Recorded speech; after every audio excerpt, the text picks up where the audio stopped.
Del apego surge el sufrimiento. Del apego surge el miedo. Para aquel que está libre de apego, ni hay dolor, ni mucho menos miedo.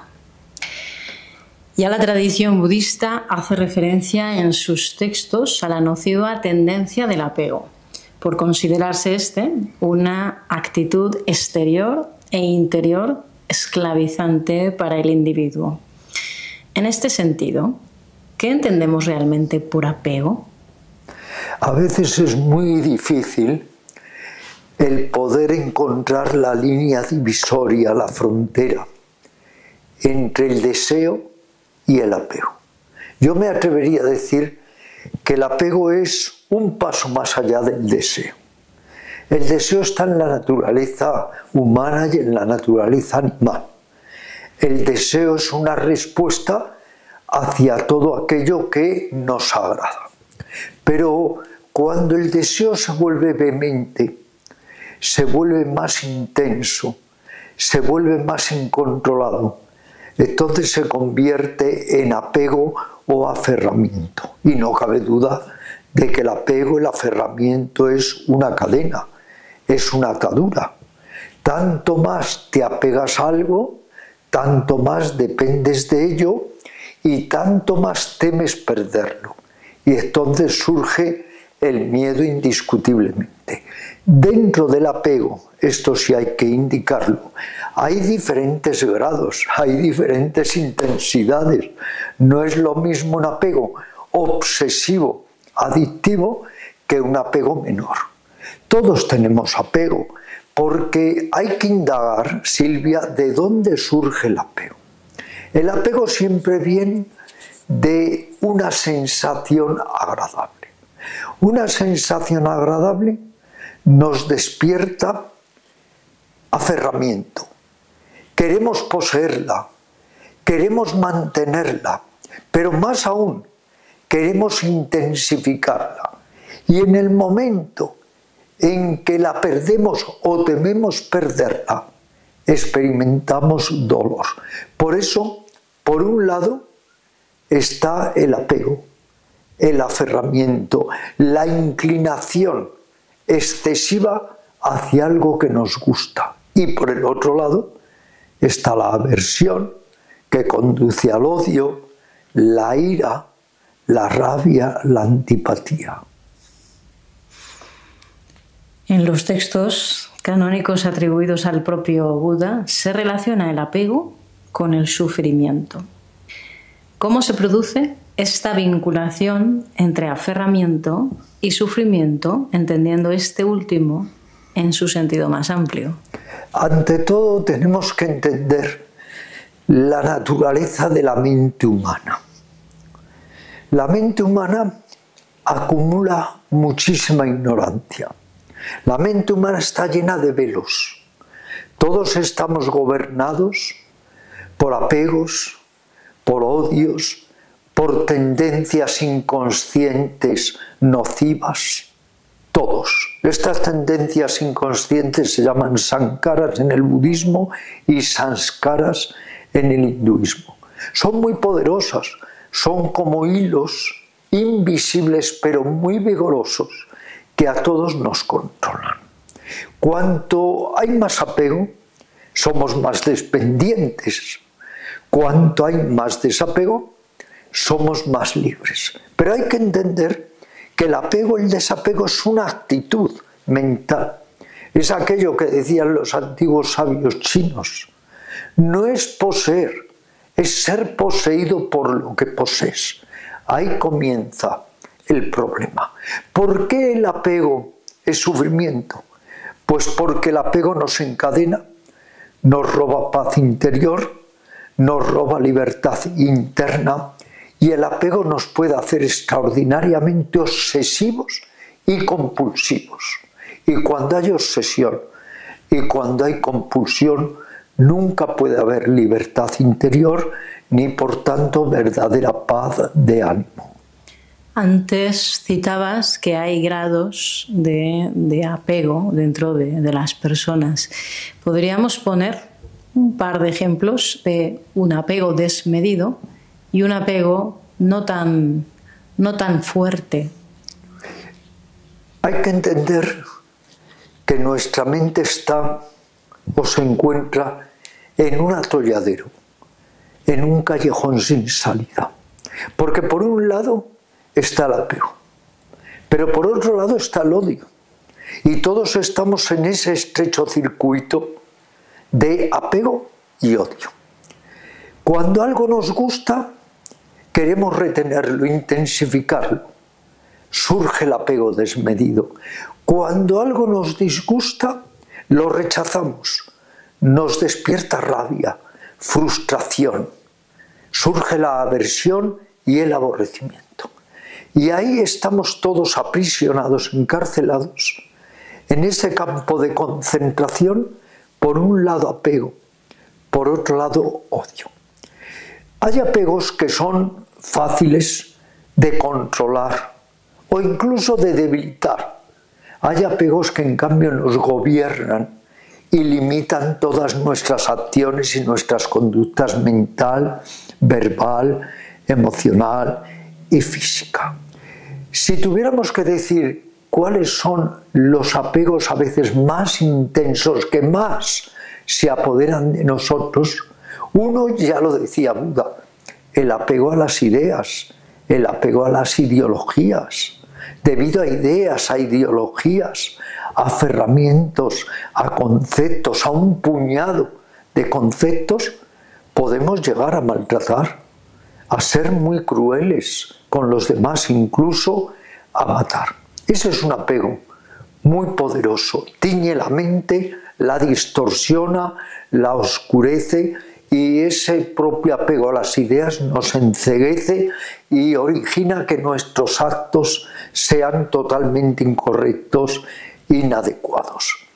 Otro apego es el emocional. Los apegos emocionales también nos oscurecen. Nos llegamos a obsesionar tanto por las sensaciones gratas que alguien nos reporta que al final no vemos a la persona, vemos las sensaciones. De hecho, cuando esa persona deja de causarnos esas sensaciones placenteras, deleitosas, ya dejamos a la persona, ya no nos interesa. Son dos apegos muy difíciles de superar, se requiere mucho discernimiento, mucha lucidez. Insisto, apego a las ideologías y apegos emocionales o sentimentales. Pero luego, claro, hay el apego a los objetos materiales. Lamentablemente esta es la época de la codicia. La mente del ser humano se ha vuelto desmesuradamente, esquizoidemente codiciosa. Y entonces, por acumular, por poseer más, somos capaces de hacer cualquier cosa. Ese es un apego muy peligroso porque debido a ese apego surge el denigrar, explotar a los demás. Luego tenemos que ir viendo, observando, discerniendo qué tipo de apegos y qué intensidad de apegos hay en nosotros. Vinculado con el apego de las emociones, he pensado que también una adicción, sea de la índole que sea, se constituye como un apego emocional físico, digamos, ¿no? ¿Qué papel tienen en este sentido también las adicciones? Constituyen un apego muy fuerte que encima entra desde el cuerpo físico. Sí, desde el cuerpo mental, porque no hay que olvidar que muchas veces las adicciones, además de tener una repercusión, incluso un origen físico, también tienen un origen mental y emocional. Por eso el discernimiento, la fuerza de voluntad, el autoconocimiento nos pueden ayudar a superar muchas adicciones. No digo adicciones ya de sustancias tóxicas o alcohol o tantas otras, sino también adicciones mentales, adicciones emocionales que hay en todos nosotros. Para descubrir el apego tenemos que autoexplorarnos, tenemos que autoexaminarnos, tenemos que darnos cuenta de que a veces hasta de lo más pequeño, de lo más niño, tenemos apego. Apego al nombre, apego a la forma, apego a que nos consideren, apego al estatus, a la reputación, apego aunque sea una figurita de bronce que tenemos en nuestra mesilla, apego a nuestro automóvil, apego a nuestra profesión, a tantas cosas. Entonces, el apego es una fuerza muy poderosa que surge en el mismo instante que algo nos gratifica o que algo nos resulta placentero. Si tú recibes una caricia, te apegas a la caricia, pero si te propinan una bofetada, odias la bofetada, generas rencor, ira y rabia. Por eso todos estamos en esa cuerda floja de apego y odio, odio y apego. Es decir, estamos dominados por las sensaciones gratas y por las sensaciones ingratas. Y no estamos en nuestro centro, en nuestro ser, porque siempre estamos disgregados. Ahora estoy en el apego y ahora estoy en el odio. Y no nos damos cuenta de cuánto sufrimos debido al apego, pero es que tampoco nos damos cuenta de cuánto sufrimos por no querer sufrir debido al aborrecimiento, a la aversión, a la antipatía. La cuestión y la pregunta es, ¿podemos salir de ese campo de concentración de apego y odio? ¿Podemos ir más allá de ese circuito de aferramientos y aborrecimientos? Y la respuesta la dio Buda y mucho antes otros grandes mentores del espíritu. Sí, podemos salir, podemos aprender a disfrutar sin aferramiento, sin apego, podemos aprender a sufrir cuando es inevitable, sin añadir sufrimiento al sufrimiento, es decir, sin resistirnos inútilmente, sino tratando de vivir la situación tal cual es. Como somos seres sintientes, nos guste o no, siempre va a haber sensaciones gratas, sensaciones ingratas. Lo que hay es que aprender a ejercer la ecuanimidad ante lo grato y ante lo ingrato. Como dice el Bhagavad Gita, el tratar de no dejarse inmutar ni por lo agradable, ni lo desagradable, ni la ganancia, ni la pérdida, ni el triunfo, ni la derrota, ni el halago, ni el insulto. Tratar de ser uno mismo más allá del apego, más allá del odio. Esa es otra dimensión de conciencia que no podemos comprender hasta que empezamos a caminar por ella. No identificarse con lo que es agradable, ni identificarse con lo que es desagradable. No mirar a lo que es placentero ni a lo que es displacentero, porque en ambos lados hay dolor. ¿Es la identificación el origen del apego?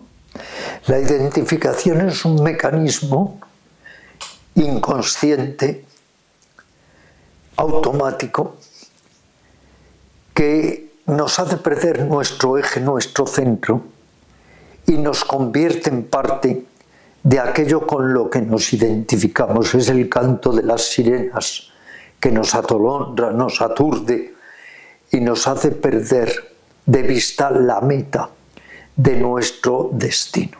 Hay que decir que tanto el apego como la antipatía son instintivos, esto no cabe la menor duda. Pero el problema en el ser humano es que la mente pronuncia enormemente hasta el infinito los apegos y pronuncia los odios, los aborrecimientos. Porque como detrás está el ego, y el ego quiere siempre ser satisfechos como una boa que no tiene fondo y no deja de acumular y acumular sensaciones placenteras. Y como por otro lado el ego detesta también todo lo que resulte frustración, todo lo que resulte evitación de esa conducta para satisfacernos, ese ego nos manipula con sus hilos invisibles, como decíamos, y entonces somos víctimas, somos una hoja a merced del viento tanto de nuestros apegos como de nuestros odios. Pero afortunadamente tenemos métodos, tenemos técnicas para debilitar el apego y el odio. Dicho de otra forma, para que el apego y el odio no nos gobiernen de tal manera, no nos identifiquen de tal forma que perdamos nuestro razonamiento, nuestro discernimiento, nuestra voluntad, nuestra capacidad de sanamente controlarnos. Por eso está la meditación, por eso está la observación atenta y desapasionada, por eso está el pensamiento correcto. Tenemos que utilizar técnicas para desmantelar ese apego y ese odio, que en el ser humano, insisto, no solo son instintivos como en el animal, se intensifican debido al ego, al pensamiento voraz, a nuestra ansia de dominarlo y de controlarlo todo. Cuando uno quiere dominarlo y controlarlo todo, al final sufre mucho más, porque es eso que decíamos, cuánto sufro por no querer sufrir, y porque a la larga uno se da cuenta que la vida es imprevisible, es impredecible, puedes poner medios hábiles para conseguir tus objetivos, pero los resultados nunca están garantizados. Si no orientamos correctamente la comprensión de los textos y de las demás escrituras fundamentales en las que se asienta la tradición del yoga, podríamos caer quizá en el planteamiento de que esta actitud de la que hablábamos, de la desidentificación, nos hace, por decirlo de alguna manera, menos humanos. Alguna conversación he tenido yo sobre esto. ¿Con qué actitud o con qué prisma hemos de entender precisamente ese desidentificarnos? La desidentificación, que es ecuanimidad, que es comprensión clara, que es sosiego, que es lucidez, nos humaniza enormemente. No solo no nos deshumaniza, nos humaniza enormemente. Porque ya no hay esa obsesión por esto sí y aquello no. Porque ya no quiero poseer esto y aquello lo rechazo, sino porque me vuelvo más ecuánime en todos mis juicios, en mis actitudes, en mis elecciones. Ya no estoy siempre seleccionando, eligiendo en base a mis antojos, a mis caprichos, la mente velada por el velo del apego desmesurado. No, ya estoy seleccionando de una manera más ecuánime, de una manera más imparcial, de una manera más neutral. Luego, sin la menor duda, cuando uno logra quebrar la identificación excesiva, obsesiva, adictiva, uno en el acto se humaniza, porque la comprensión real es la que conduce a la compasión. Si nos falta compasión es porque no tenemos comprensión real, entendimiento correcto de la dinámica de todo lo que existe. Y antes justamente comentabas métodos para identificar, trabajar y transformar la tendencia del apego. Quizá muchas veces no podemos evitar que nos venga, no podemos evitar sentirla, pero sí que podemos darnos cuenta. Esta frase a mí me gusta mucho. Darnos cuenta de que está ahí. Solamente si eres consciente realmente de que te está ocurriendo, puedes trabajar con esa sensación. El apego es afán de posesividad, es avidez o avaricia, es codicia, es ambición desmedida. Llega un momento que no somos capaces de ver las necesidades ajenas porque estamos totalmente identificados con nuestras propias necesidades. Hay que descubrir ese mecanismo tan profundo que viene desde la niñez y que encima esta sociedad lo ha potenciado. Hay que descubrirlo para desmontarlo, para decodificarlo, para ir poco a poco logrando emerger más allá del mismo. Es una nube negra que nos atrapa y que tenemos que ir poco a poco atravesándola. En esta sociedad no se puede llegar a ser totalmente desapegado, no podemos ser como un monje en la jungla, como un yogi en las altas cumbres himalayas, como un asceta en su cueva, no. Pero sí podemos aprender a compartir nuestros anhelos con los anhelos de los demás, como decía Buda. Hay de aquel que por mirar solo su beneficio ignora el beneficio de los demás. ¿Cuál es el antídoto del apego? La generosidad. ¿Cuál es el gran milagro para superar el apego? La compasión, el darnos cuenta de que no todo es para mí, sino que tengo que aprender a compartir, tengo que aprender a disfrutar alegrándome del bienestar, de la dicha de los demás, lo que llamaba Buda la alegría compartida, que es el gran antídoto de la envidia.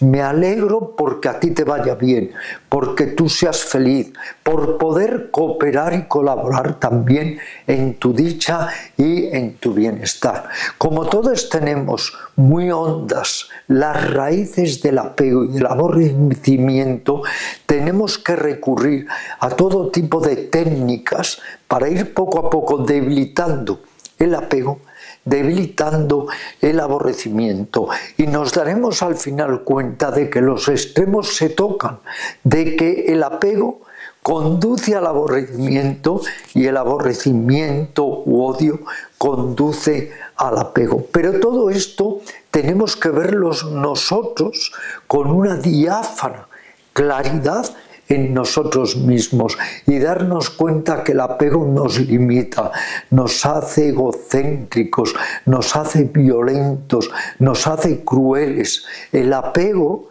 es el que está moviendo nocivamente toda la humanidad.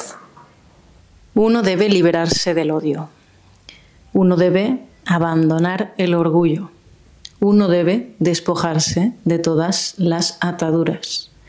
El sufrimiento no toma al que controla la mente, el cuerpo y sus pasiones.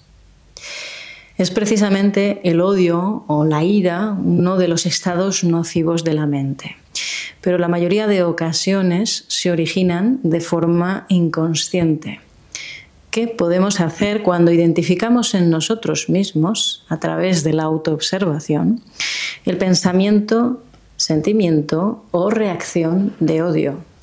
Lo primero que tenemos que entender es que hay un fenómeno, una reacción en el ser humano que se llama aversión. De la aversión luego surgen el aborrecimiento, el odio, la rabia, la ira y en último caso la violencia, la agresividad, la crueldad. Tratemos un poco de ver qué es la aversión. La aversión es un impulso de negación, de rechazo de todo aquello que no me gusta, de todo aquello que no me hace sentir bien, de todo aquello que me causa cierto sufrimiento.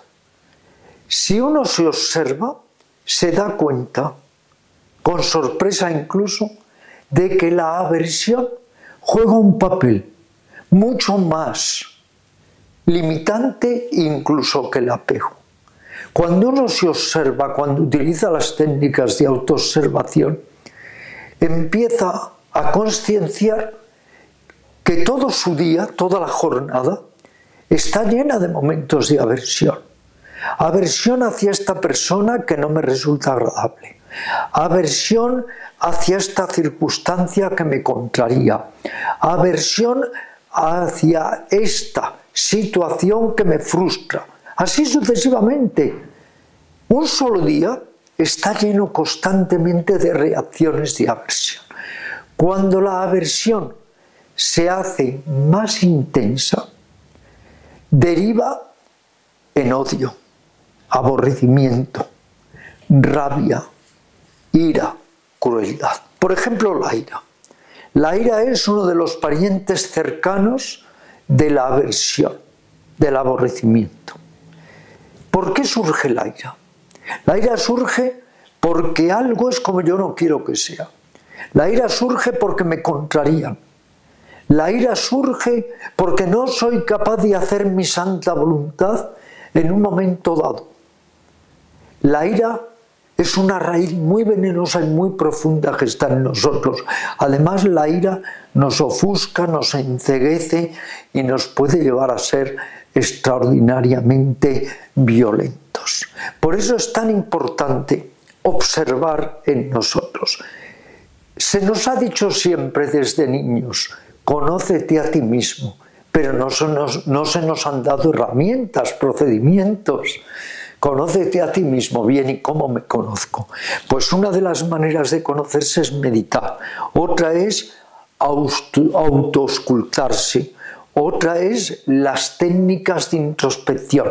Ir descubriendo en uno todas sus reacciones más profundas, incluso las reacciones preconscientes, aquellas que están a punto de asomar a la consciencia, pero que están en ese terreno entre la consciencia y el subconsciente. ¿Cómo abordar y transformar entonces este tipo de emociones para que no convirtamos nuestra actitud en lo que podríamos llamar una constante represión y podamos transformar o sublimar estos estados nocivos? Es lo que se podría entender, que a veces podríamos estar reprimiendo en vez de lo que a mí me gusta entender, transformando. La represión es mutilar nuestras mejores energías. No se trata ni mucho menos de reprimir, sino de transmutar, de transformar. Pero quiero decir algo. Hoy en día se habla mucho de la represión y no nos damos cuenta que la represión es un mecanismo inconsciente. No reprime el que quiere, reprime el que no puede evitarlo. Reprimimos por miedo, por ideologías, por creencias, por patrones familiares, socioculturales. Pero la mayoría de las veces no reprimimos como un acto consciente, eso sería la contención consciente. Reprimimos porque no podemos evitarlo. Luego, el tratar de ser mejores, de combatir la ira, el odio, de combatir los celos, la envidia, el apego, eso no es represión, eso es autorreeducación. Soy un ser humano en evolución y puedo permitirme, porque cuento con herramientas para ello, puedo permitirme tratar de estar en ese aprendizaje constante para mejorarme, para armonizarme, para sentirme mejor conmigo mismo y con los demás. Todo depende de la lucidez mental y del discernimiento, y todo depende de la comprensión clara. Lo primero que tenemos que comprender es que en la mente humana, y esto ya lo dijo la más antigua psicología budista y del yoga, hace miles de años, en la mente humana hay 6 tendencias. A 3 se les han denominado las tendencias perjudiciales o del insano, y a las otras 3 las tendencias sanas o de lo beneficioso. Las tendencias perjudiciales son la ofuscación, la avidez y el odio. Y en cambio, las tendencias sanas, que son sus antídotos, son la lucidez, la compasión, la generosidad.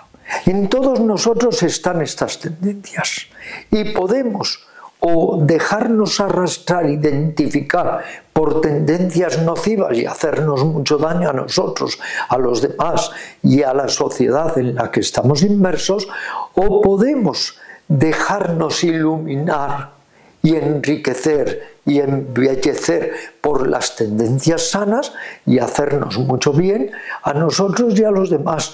Todo depende de si te vas a dejar gobernar por tendencias sanas o por tendencias insanas. Claro, ahí ejerce un papel importante la voluntad y la lucidez y la firme resolución y la ecuanimidad y tantas cosas que son las que se nos enseñan en las más antiguas psicologías de Oriente. Yo diría que en este sentido van, pero que muy por delante, las dos psicologías más antiguas del mundo, que es la psicología yogui y la psicología budista. Y ahí podemos encontrarlo absolutamente todo, si nos lo proponemos, para darle este cambio a nuestra psique, para girar la mente en suma, para convertirnos en los alquimistas internos de nosotros mismos. Conquista al hombre airado mediante el amor. Conquista al hombre de mala voluntad mediante la bondad. Conquista al avaro mediante la generosidad. Conquista al mentiroso mediante la verdad. Amor, bondad, generosidad y verdad. ¿Podríamos considerarlos antídotos contra el odio y otros estados nocivos de la mente que antes comentábamos? Por supuesto. De la misma manera que cuando amanece y surge el sol, se disipa la oscuridad, los pensamientos constructivos, las intenciones bellas, los propósitos sanos, nos ayudan a ir poco a poco eliminando la basura, voy a decirlo así, el estiércol de la mente, para que pueda florecer en nosotros lo más constructivo, lo más bello, lo más positivo. Todo ser humano puede hacerse a sí mismo. Uno no es como es. Uno, más allá de eso, es como quiere hacerse. Pero claro, eso requiere un trabajo de autoconocimiento, de autodesarrollo, de transformación. Esto que denominó esa alquimia interior para mutar nuestras cualidades de baja calidad en cualidades bellas o preciosas. ¿Es posible, entonces, que detrás de este tipo de actitudes esté la no aceptación de nuestra realidad más próxima? Actitudes como el odio, la aversión. Es que solo puedes modificar aquello que ves y quieres modificar. Primero es la aceptación. Primero es el desenmascararnos muy dolorosamente a nosotros mismos y ver que en todos nosotros hay mucha mezquindad, hay muchas tendencias nocivas, pero que si las vemos podemos empezar a erradicarlas para que así broten, surjan las tendencias constructivas y las tendencias positivas. No podemos ocultarnos la realidad de lo que somos. Muchas veces somos animales extraordinariamente destructivos, malévolos, maledicentes, pero ¿por qué no decirlo si lo estamos viendo constantemente? ¿Por qué ocultarnos una realidad tan contundente? Si eres capaz de ver dónde está la espina, podrás extraerla. Pero si quieres ser ignorante a esas espinas, nunca las vas a extraer. Y lo que es indiscutible es que esta sociedad es un auténtico caos, es podredumbre, es desigualdad, porque todo eso está en la mente y lo estamos trasladando a la sociedad en la que estamos inmersos. Por eso, lo que urge es cambiar la mente humana, y si no cambia la mente del ser humano, pasarán milenios, eones, eras, pero la sociedad, si es que todavía persiste, seguirá estando igual de desquiciada. En suma, todos podemos saltar fuera del campo de concentración del apego y el odio. Todos podemos, queridos amigos, sacar lo mejor o lo peor de nosotros mismos.